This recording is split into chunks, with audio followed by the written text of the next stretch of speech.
Lane Community College presents the Lane Peace and Democracy Conference. And can you really succeed in war in the first place? You know, is there such a thing as winning a war? We have now surpassed the military budgets of the rest of the world combined. The world can no longer entertain the delusion that the U.S. standard of living is possible for the entire planet. I've tried the kumbaya, and we're all the same, and you know, that doesn't work anymore. Just as war is too important to leave to the generals, civil liberties is too important to leave to the lawyers. Women are standing up in these prestigious positions, and it's time. We live in a society that is unequal, that is unjust, that is full of oppression and racism. We need to commit to removal of all our forces. And a favorite law enforcement tactic is to disturb a hive and then listen for the buzz. You do not clear-cut forests to make toilet paper. And then the riot police came in and told us, okay, everyone needs to stand in the sidewalk unless you want to get pepper sprayed or arrested. And the Peace Center will be an important element in making a difference for ourselves, our community, and in time, the world. And that all rights are equally important. The right not to be tortured or the right to vote is as important as the right to shelter and the right to food. The biggest threat to humanity, it does come down to massive death. Pepper spraying and shooting automatic rubber bullets into the crowd, so it sounded like machine gun, and everyone was pretty scared. And our country has 1 out of every 100 of our people in jail. The world economic system is destabilizing. Terrorist acts are better treated as criminal acts with political implications rather than as an act of war. The need to teach peace is obvious. The need to teach people other values besides war is obvious. And if we leave it to a political party and a leader to decide whether to bring those troops home, they're not coming home.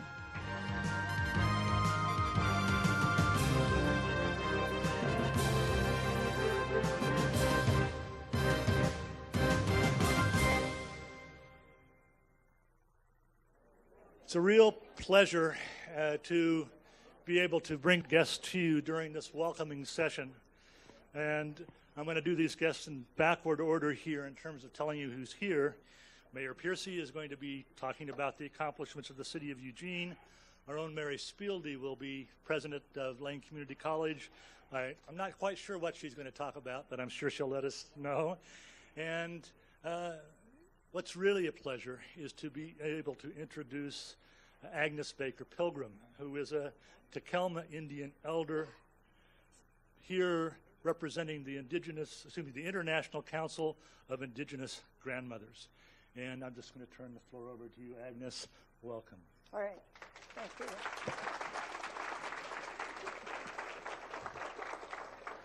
Good afternoon. What a beautiful drive we had up here this morning. Saw some hawks, and I'm always saying those big birds of prey, when they're out there, they're blessing you. When you get to see them, they sit out there so you can see them. And so I felt like I was blessed. I brought my daughter, who's my co-pilot, my driver, my girl Friday, my daughter Nadine, and I drag her all over the world. When I started dragging her around the world, she hadn't even left California in her whole life. And so now she's getting a geographical tour, and she's loving it. I'm very happy about that. I'd like to acknowledge my adopted son, James Ferenda was here today. Bless his heart. They asked me if I asked for him this morning, and they said he was in this audience someplace earlier, but I didn't try to get around in my wheelchair to find him, but he's here now. And I want to thank all the volunteers, and Cecilia and Rachel, and oh God, so Justine, and so many of you volunteers that put this together, and it just warms my heart as an international grandmother, because you're doing what we're doing and being that voice for the voiceless. And I always say it's great. We need those voices. The Creator gave us a whisper and added some volume. And so we need to use it to be a voice for all things, and all the animal kingdom, and the one-legged, the tree people, and the air. All the things of Mother Earth that were created before us. And I just think it's great in the water. Beings, you're all water babies. How many of you, raise your hand, did you know you are a water baby? Hey, I don't see some hands. Hey, where were you born? Under a rock? All of us two-leggeds were born in an amnio sac in water. Think about it. You're beginning life in Mama's tummy in a little piece of skin like in water. We're like the dragonfly. It too is born in water. When it comes out, it can't go back to live in the water. But we can't either. But water is precious, and it should be one of the biggest concerns to every human being and all life on this planet. I have toured all over the world and gathered water from all over the world that I use in my blessings and healings and a lot of things. And it's bad all over the world. And I know that many of you are trying hard here, and I hear a lot of grandmothers and grandfathers say, well, what can we do? Look at, when you get to be an elder, you're the keeper of the wisdom in your family. Don't forget it. You are the keeper of the wisdom. You have come these many miles and these many years, not to sit down and wait for the big D to catch up with you. Get out and do something. I'm just a kid, and I go around the world. And I love it. Being this voice. Being a voice. And knowing the Creator goes before each of us grandmothers. And all the things we do in all of our gatherings. We could just feel that beautiful presence. I felt it when I got here. And I know all of the volunteers and all of you behind the scenes have been blessed. Because something, that spirit is that force behind you. And to be able to stand here where our mayor and the dean of the college, women, God bless them. I said, women are standing up in these prestigious positions. And it's time. And I pray to God that Hillary Clinton gets up there as our new president, because she too is a giver of life. And we need the women in these places. You guys have screwed up all these years. Move over a little bit. Us grandmas are going to come up and do something. We're being heard all over the world now. And I think it's high time. We're coming together at a chaotic time in our world. Women, the natural givers of life, know that it is our time to speak. It is our time to empower ourselves, to stand up and be that voice for the little people. It is not us adults in this room that owns this world, for God's sakes. It is not us adults in this room that owns this world. It's the little people. It's the children. And we're fouling up bad.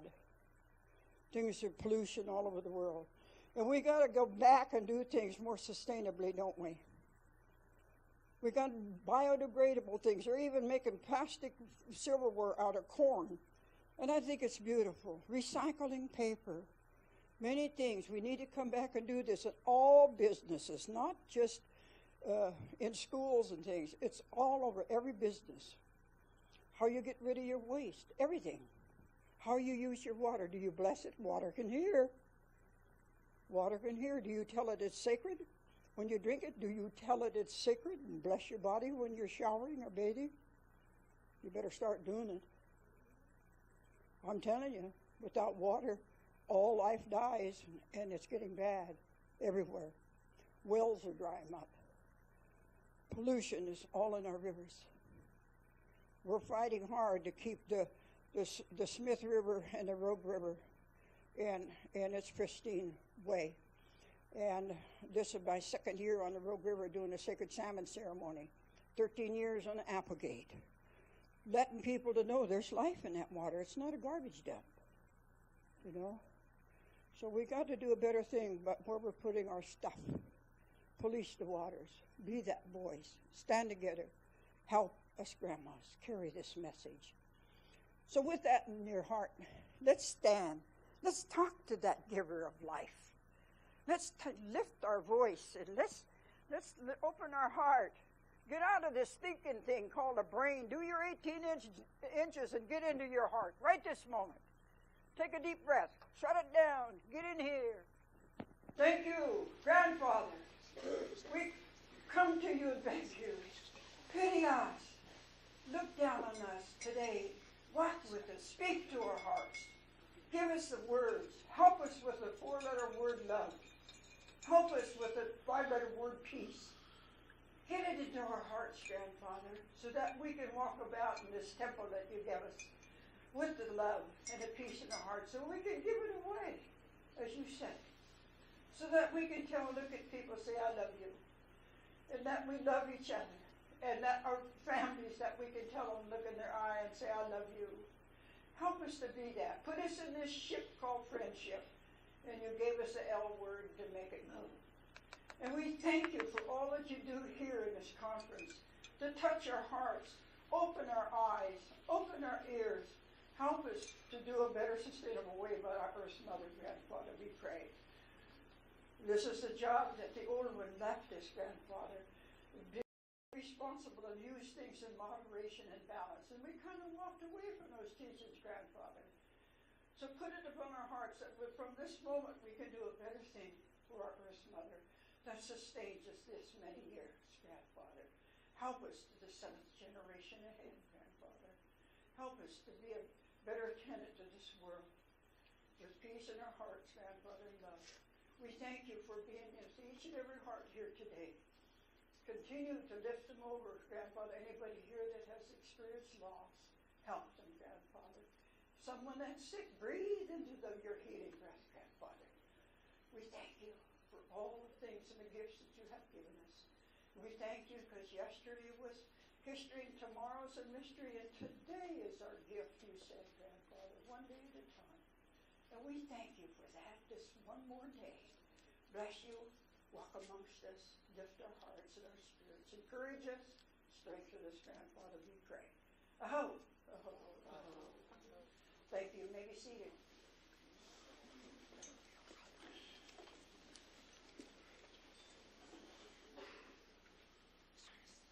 Oh, I got this thing on me. Ooh. Yeah. Let's hear it for Grandmother Agnes. Thank you so much. You want to?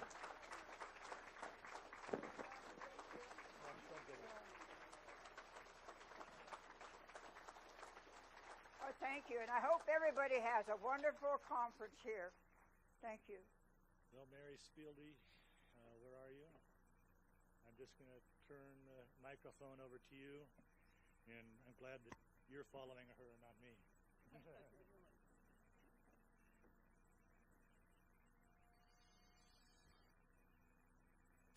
I'm just going to go ahead and get started. So I want to welcome you to Lane Community College today and to the Peace Center's inaugural Peace and Democracy Conference.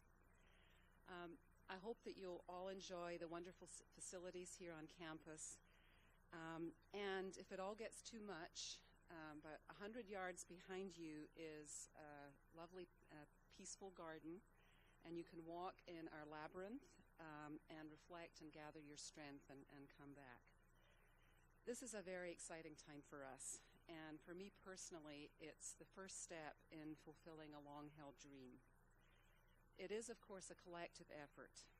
Even the initial vision of the Peace Center emerged in many people's minds at the same time. Many of you who know me know that I turn to poetry for solace and inspiration. And boy, have we needed solace and inspiration the last 7 or 8 years. And I think this poem by Václav Havel, it makes me think of how the Peace Center really did emerge. This is what he said. It is I who must begin. Once I begin, once I try, here and now, right where I am, not excusing myself by saying that things would be easier elsewhere, without grand speeches and ostentatious gestures, but all the more persistently, to live in harmony, with the voice of being as I understand it within myself. As soon as I begin that, I suddenly discover, to my surprise, that I am neither the only one, nor the first, nor the most important one to have set out upon the road. And I think that the I in that poem could be any one of us. There was a certain synchronicity that was so powerful in moving us forward with the Peace Center. And I want to thank the 50 or so faculty and staff who attended the first ever Peace Center meeting, and to those of you who continued with the work. And I particularly want to thank Stan Taylor and Peg Allison, who were co-chairs of this conference, and the rest of the committee who have really done tremendous work to bring us together today. So could we give them a hand for all their work?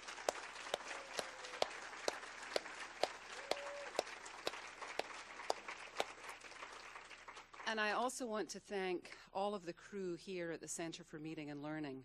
Last night in these rooms we had a dinner for 400 people, and when I left here at 10:15 last night, it looked, you know, how it would look after 400 people had eaten here. And somehow between then and now, or this morning, early this morning, this room was transformed for our peace conference. So often we forget all of the people who are doing the behind the scenes work. So if we could thank all of our crew at the Peace Center.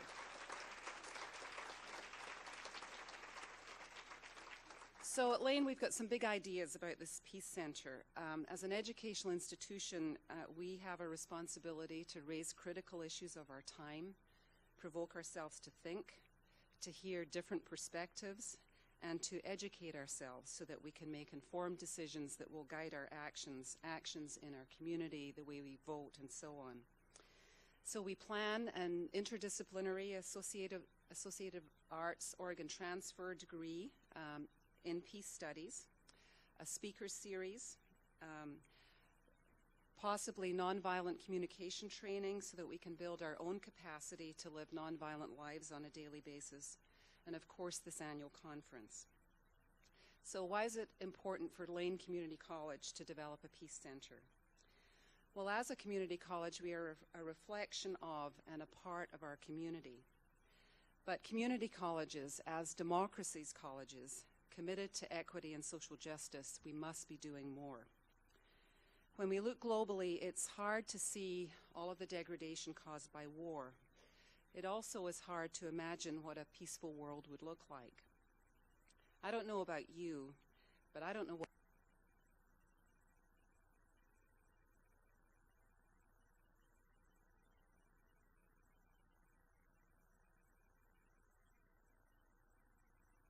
flexible. There we go.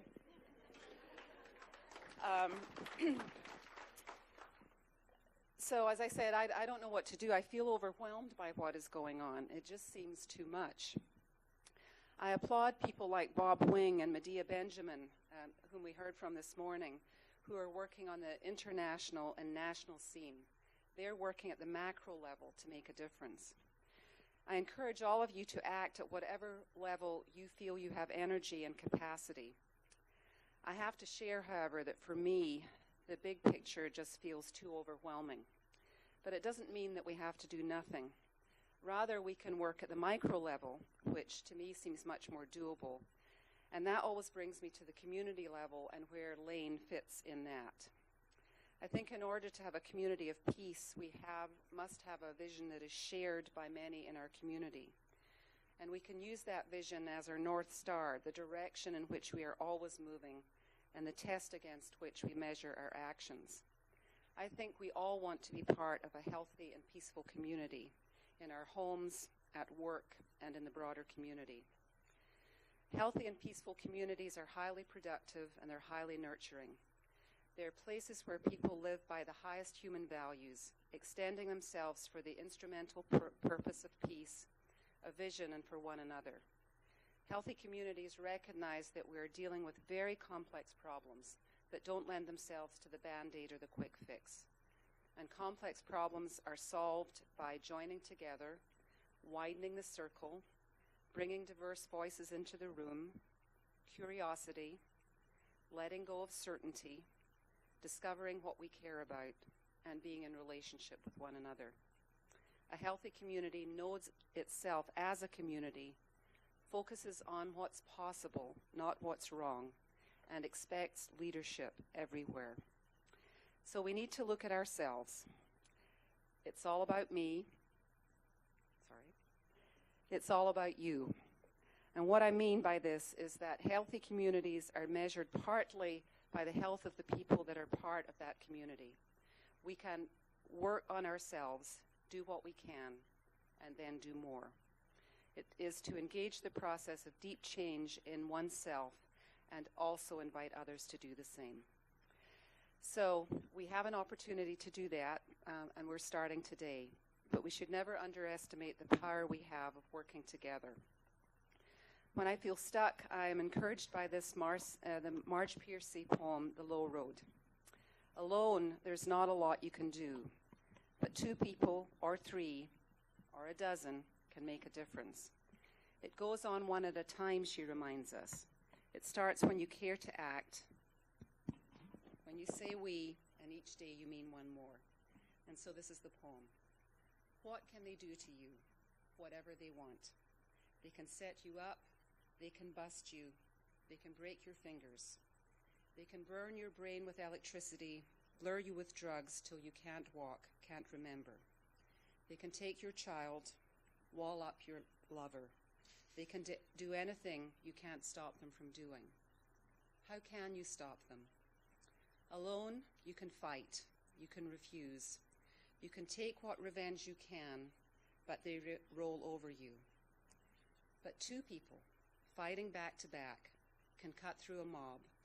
A snake dancing file can break a cordon. An army can meet an army. 2 people can keep each other sane, can give support, conviction, love, massage, hope, and sex. 3 people are a delegation, a committee, a wedge. With 4, you can play bridge and start an organization. With 6, you can rent a whole house, eat pie for dinner with no seconds, and hold a fundraising party. A dozen makes a demonstration. 100 can fill a hall. 1,000 have solidarity and your own newsletter. 10,000 power and your own paper. 100,000 your own media. 10 million your own country. It goes on one at a time. It starts when you care to act. It starts when you do it again after they said no. It starts when you say we and know who you mean, and each day you mean one more. And so we have this incredible opportunity. Each day can mean one more, and look at us, 100 or more people starting together to make a difference. So Lane can help bring people together. We're doing that today. Our vision of transforming lives through learning is what Lane is all about. It's what happens here on a daily basis. Much of it starts in our hearts and with the actions we take every single day. And the Peace Center will be an important element in making a difference for ourselves, our community, and in time, the world. So on behalf of the college, I welcome you here today. This is not the beginning of peace work for sure, although it is a beginning for the Peace Center. But let's make sure it's not the end either, and that each one of us leaves here committed to doing our part, whether at the local or national level, to live in peace and for peace. Thanks for being here.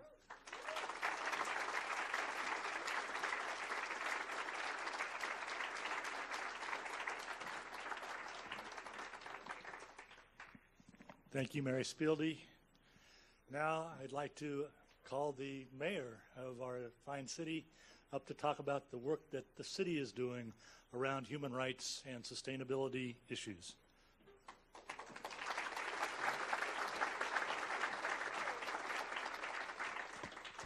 Well, it is my pleasure to be here and my honor to follow these 2 women and to be part of them and part of you. So this morning I wrote down my notes about what I wanted to talk to you about. Some of it reflects things I think about all the time. Some of it reflects things that just came this morning.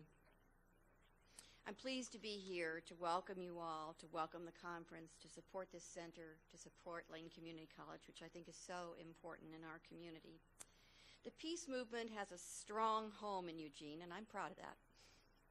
So I was just thinking this morning, just off the top of my head, So what are some of the peace organizations in Eugene? Beyond War, Committee for Countering Military Recruitment, Draft Registration Military Counseling, Code Pink, Middle East Peace Group, Eugene Peace Works, Faith in Action, Justice Not War, Physicians for Social Responsibility, Students for Peace, Wayne Moore Center for Law and Politics, Women Action for New Directions, or WAND as we know it all, Women in Black, Eugene Peace Choir, Vets for Peace. Yes, it goes on and on. And then we have the Nobel Peace Laureate project that's going on. I mean, and we have so much, and we are so rich in our community. And what I heard Stan talking about earlier and Mary talking about earlier was creating this place to convene all these groups, to grow who we are, to grow us up and outward together, to really make a big difference. Peace, to me, is more than opposing war. It is about environmental and social justice, the underpinnings of conflict. So then we have to think about all the groups, and I mentioned those that have peace in their name. That's just a little piece of the piece. We have to think about the groups who work for jobs and labor rights, environmental groups, housing groups, food groups, health care, human rights, civil rights, political justice, legal system, and freedom of press and religion, and all of those groups that do all of those works in organizations, in agencies, in institutions, in their everyday lives. Your city council is not all of the same mind on peace issues. Some councilors feel that peace issues are federal issues, not local issues. I believe, and so does the majority of our council, that cities must do their part. How? Yeah.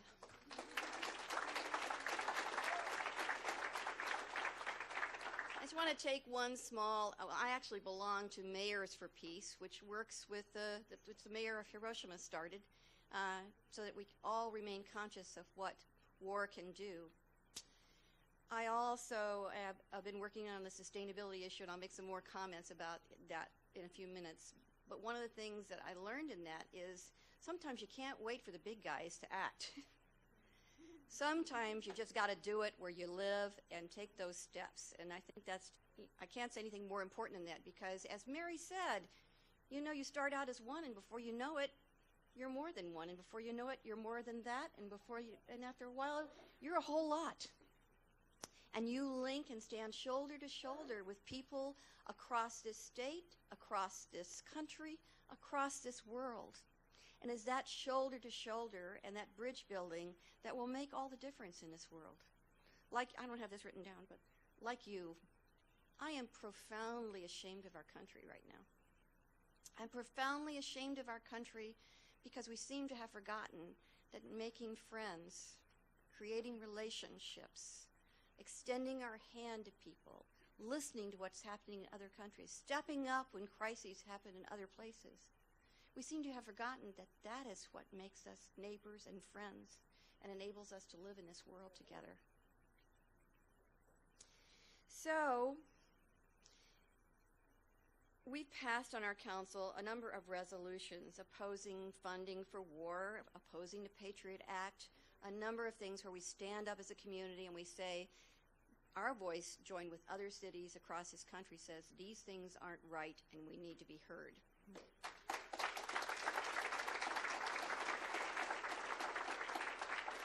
And then I want to talk about that issue of sustainability, because I think for many of us, in spite of all the conversations I've been trying to have with all of you and we've been having with each other and Lane Community Colleges have been having, people still tend to think of sustainability as about only the environment. And the real triple bottom line of sustainability says, you take care of your environment for future generations. You take care of each other for future generations. And you try to make sure people have what they need to live their lives. It's all those things, not just one of those things. It's all of those things.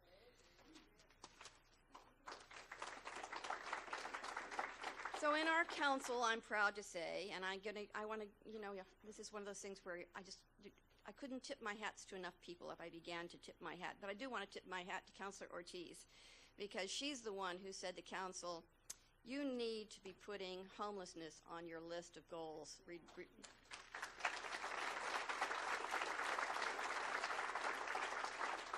She's the one who said, just saying that you care about good race relations isn't as good as working on it.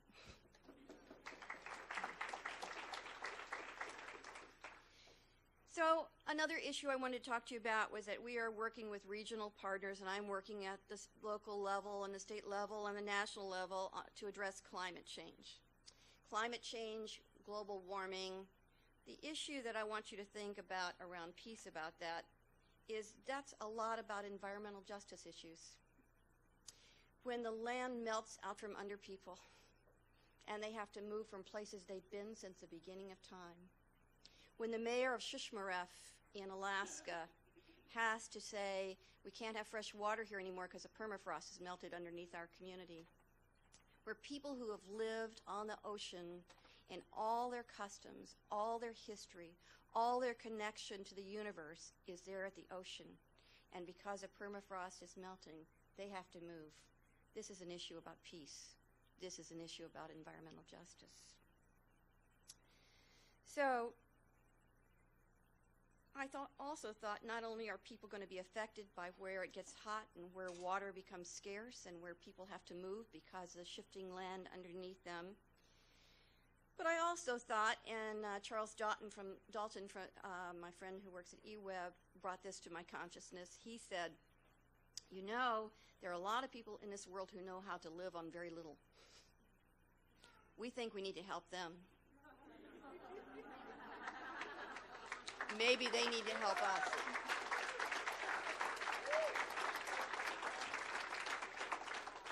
There is much to learn in places that we never thought that we needed to learn. Lane County right now faces hard times because of the loss of federal timber dollars. Many talk about a drastic crisis in our public safety system. As mayor, I have to be very concerned about the safety of our community. But the conversation seems to be all circling around incarceration. Will we have the capacity to lock people up? If you read today's paper, you know that our state apparently has a really big capacity to lock people up. We incarcerate more people than almost any state in the nation.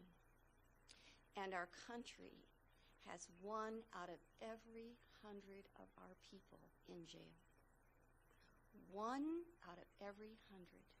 If that isn't a peace issue, I don't know what is.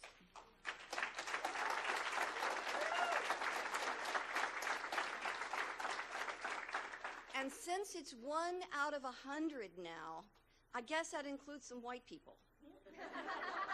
So maybe we'll get serious. Because for a long time, there has been 1 out of 4 African American males spending part of their growing up years in life in our prison system. You have to think about the implications of that for our society. Do you think that 1 out of every 100 people spending a part of their lives in jail, 1 out of every 4 African Americans spending part of their lives in jail is going to do very much for our society? I don't think so. These are the kinds of justice issues and peace issues that I hope you will pay attention to. They are the underpinnings for conflict. They are the underpinnings for the opposite of peace. Ken's going to be talking to you soon about the city's effort to be a human rights community. I can't think of anything more appropriate for our community. I also can't think of anything that will be harder work for us. But I have to tell you, whether you care about, you come at it from the sustainability angle, the climate angle, the peace angle, all of those things are part of the same story. And every morning when I get up, with all the things that have been going on, especially in the last 8 years, but all the things going on in the world, if I let all those things lay hard on me in the morning, I would not be able to get up. They are heavy.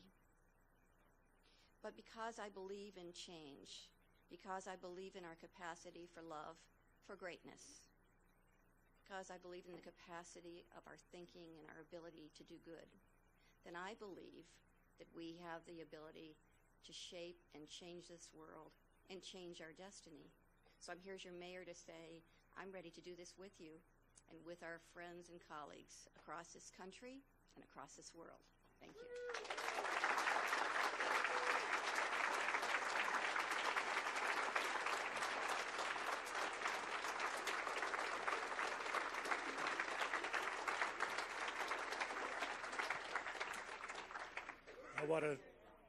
I do want to, again, thank these three courageous women that have just spoken.